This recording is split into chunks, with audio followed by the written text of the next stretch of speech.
इस खबर में 4 देशों का उल्लेख किया गया है, अमेरिका, इंडिया, चाइना और रसिया। अब सबसे पहले हम इन 4 देशों की स्थिति को देख लेते हैं कि आखिर विश्व के मैप में ये देश स्थित कहाँ है। नहीं तो पता चले कि हम रसिया रसिया चिल्लाते रहें, आप लोगों को समझ में ही ना आए कि आखिर ये रसिया, रूस, चाइना है कहाँ। तो सबसे पहले हम देख लेते हैं कि इंडिया यहाँ पर है। इंडिया के उत्तर में जाएंगे तो हमें चाइना मिलेगा।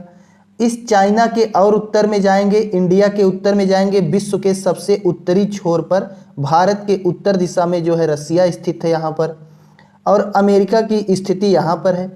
भारत से जब हम पश्चिम की तरफ बढ़ते हुए जाएंगे तो अफ्रीका महाद्वीप पड़ेगा।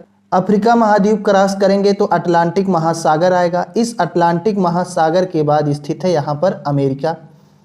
तो ऐसी स्थिति में इस खबर में जो 4 देशों का प्रयोग किया गया है, उस 4 देशों की स्थिति आप लोग देख लीजिए, तब न्यूज को देखने में और मज़ा आएगा। अमेरिका यहाँ हो गया, इंडिया यहाँ, चाइना यहाँ, रसिया यहाँ। अब हम जैसे ही चाइना का नाम लेंगे आप लोगों के दिमाग में चाइना की स्थिति तुरंत आएगी। तो ऐसी स्थिति में आइए अब खबर को हम शुरू करते हैं।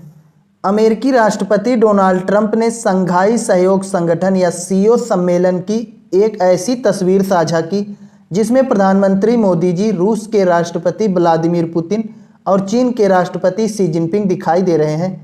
डोनाल्ड ट्रंप ने तस्वीर शेयर करते हुए लिखा, लगता है हमने भारत और रूस को सबसे अंधकार में चीन के हाथों खो दिया है। ईश्वर करें कि उनका भविष्य लंबा और समृद्ध हो। तो ऐसी स्थिति में डोनाल्ड ट्रंप को अब यह महसूस होने लगा है कि वह जो है भारत को खो दिया है। जो भारत के ऊपर उसने 50% टैरिफ लगाया था, तो ऐसी स्थिति में अब डोनाल्ड ट्रंप महसूस कर रहा है कि उस टैरिफ की वजह से हमने भारत को खो दिया है, और साथ ही साथ वह रूस की भी बात कर रहा है। डोनाल्ड ट्रंप द्वारा इस प्रकार की गई बयानबाजी के 3 अर्थ हैं। पहला, डोनाल्ड ट्रंप सोच रहे हैं कि अगर हम इस प्रकार की बयानबाजी करेंगे कि भारत को हमने खो दिया, भारत अब चीन के पक्ष में चला गया, तो ऐसी स्थिति में भारत पर दबाव बनेगा। भारत को लगेगा कि अब तो अमेरिका एकदम स्पष्ट कह रहा है कि हमने भारत को खो दिया, तो इसका मतलब अमेरिका अब भारत के साथ संबंध नहीं रखना चाहता। तो ऐसी स्थिति में अमेरिका के पास आकर भारत संबंध बनाए रखने के लिए चिरौरी विनती करेगा।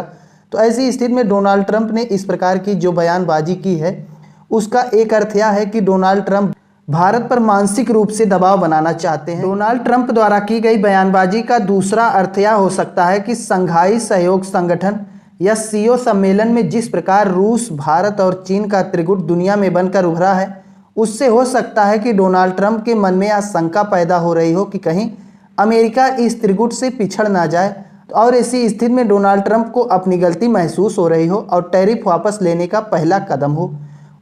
यह भी हो सकता है कि डोनाल्ड ट्रंप को अब अपनी गलती महसूस हो रही हो, वह सचमुच उन्हें डर सता रहा हो कि हमने भारत को खो दिया, और इस प्रकार की जो बयानबाजी कर रहे हैं वह टैरिफ वापस लेने का पहला कदम हो सकता हो। इस प्रकार की बयानबाजी करते करते डोनाल्ड ट्रंप हो सकता है कि टैरिफ ही वापस ले लें। डोनाल्ड ट्रंप ने अपने बयान में चीन को सबसे अंधकारमय बताकर चीन की चालबाजी के बारे में दुनिया को अवगत कराना चाहा। दुनिया को चीन की असलियत के बारे में सोचने का इशारा किया। दरअसल भारत जिस चीन के पक्ष में जा रहा है वह वही चीन है जो उस अमेरिका का नहीं हुआ जिस अमेरिका की वजह से आज चीन दुनिया में महाशक्ति के रूप में उभर रहा है। जिस चीन की तरफ भारत अपना झुकाव कर रहा है वह वही चीन है जो अमेरिका का भी एहसान भूल गया, जिसने उसे आज महाशक्ति होने में सबसे ज़्यादा योगदान दिया है। चीन अमेरिका का एहसान मानने की बजाय आज अमेरिका को ही अपना सबसे बड़ा शत्रु मानता है। तो ऐसी स्थिति में डोनाल्ड ट्रंप ने भारत को चीन के पक्ष में जाने से पहले एक बार चीन की असलियत के बारे में सोचने का जिक्र कर दिया कि आखिर एक बार उसकी असलियत के बारे में सोच लिया जाए, तब हमारा चीन की तरफ झुकाव हो।